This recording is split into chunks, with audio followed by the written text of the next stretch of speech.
What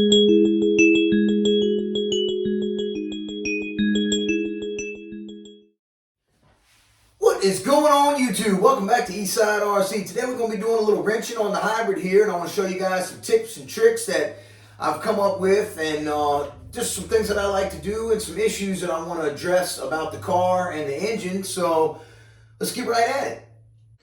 I'm running into a couple issues with this car. This is not one of them, but I just want to share this with you guys. When hooking up the kill switch, if you notice, the 30° north doesn't have a tab for a Stacon lead. So you have to cut the wire, and you can solder it or just use a little butt connector like I did here. Works just fine. And you don't have to take the coil off to get this back on here. You just feed it in there, press it down with a little flathead screwdriver like this. Works just fine. And right here, you cannot use the 3-piece billet transmission in this car because of the way this is designed. This cups around the transmission, which is kind of nice actually. But you know, I ran my stock Rovan 45 and with TMR power and mod head engine in there. I beat it to death with the stock diff and the stock transmission. I never had any issues at all. So we're gonna run this. I did modify the lay shaft. I put a Kraken stainless steel lay shaft up in there. So yeah, later on I'll get a 2-piece billet transmission to put in here. Not a big deal. And the only other thing also that I run into issue is on most engines, they mount in this hole here. The 30° north mounts in this hole here, and it's a little bit offset. So when we get to that point, I'll show you what I'm going to do to fix that. All right, y'all. See, I got the motor blinged up in there. What I did was I mounted everything in there dry, and then I took one screw out at a time and tightened everything up and kept checking it to make sure I was still buttery smooth. All right, so now I'm going to pull this plate off here that everything is tightened up, including this screw here. All of them. They're all locked, tightened, and good to go. And I'm going to put in some PEM nuts in here so I can screw this cover on. But first, before we do that, I'm going to turn the car upside down and get it on the workbench over here and get this lined up right in here because it's just a tad tight. So I'm going to show y'all what I'm going to do to make that go in there easy peasy, lemon squeezy. Look right there, the hole, if you look at it straight on, it's just a little bit off. Not too bad. So I'm just going to simply stick a drill bit up in there and open the hole up. Again, y'all, please excuse my mess. And I'm going to make some noise here because I'm going to crank up the vacuum cleaner to suck the shavings while I drill. All right? Because I do everything super clean and neat. It's just how it's got to be.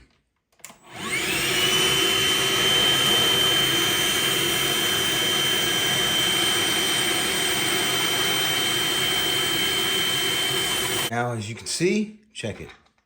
You can put it in there, and it tightens right up by hand. See how easy that is? Nothing's ever difficult. You just got to improvise until you get it right. And there you have it. Peep the finished fitment. Oh, yeah. Good to go, man. Good to go. I'm happy with that. All right, y'all. This is how I do my PEM nut installation. If you want these PEM nuts, I don't have the part number, but you can get them from DDM. You just type in PEM nuts. Simple as that. The drill bit that I use is 17/64 right through the holes here.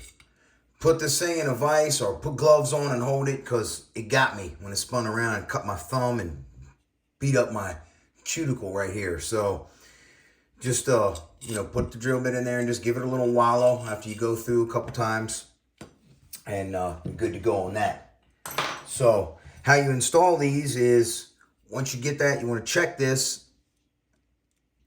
and it should fit. Hear that? It should fit right down in there. Focus. Come on, man. This is the 14. There we go.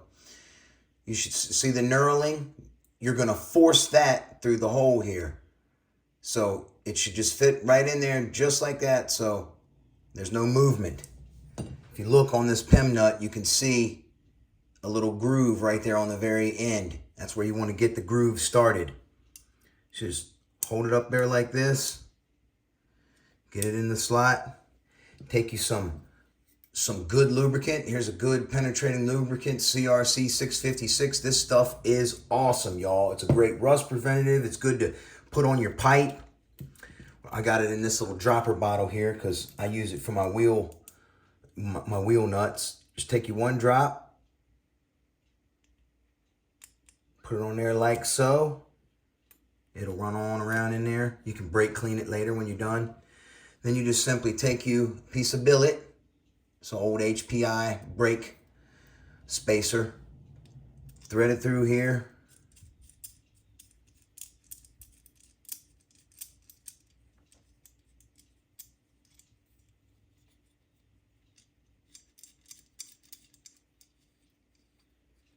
Get it where it's in the slot, you know, get it good and tight.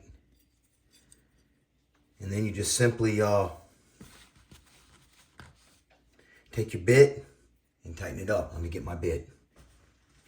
I like to use the T-handle for extra grip.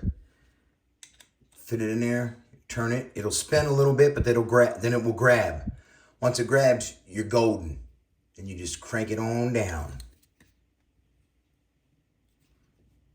You'll see it drawing in there. You may have to back this off a little bit. Do it again. Be careful not to snap your screw off. That's why I back it out a little bit. Maybe give it another drop of oil.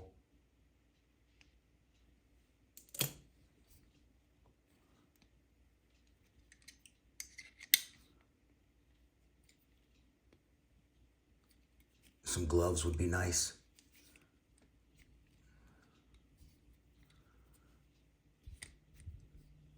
When you back it off, it just gives you like a little more, takes some of the tension off. And that's it. There it is. Once it's seated all the way down, you're golden. Then you can just back this off.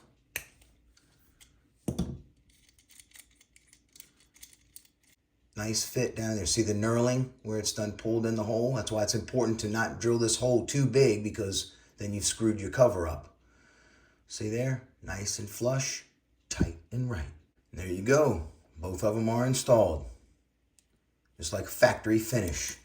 The reason I say tighten this a little bit, then loosen and tighten it again, it's because it gives you a better bite each time because, you know, you're drawing on the threads real hard and then backing it off and then taking it back down. It gives you a nice bite. So,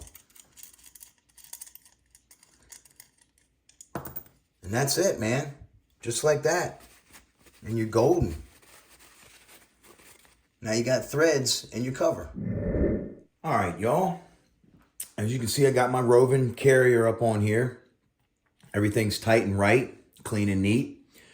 So I've said before, you know, if you have to finagle this cover, like pull it this way or move it this way, you know, then you got a bind and you're going to have drag issues. You can see right now, everything's buttery smooth, rolling nice and free. That's how you want it.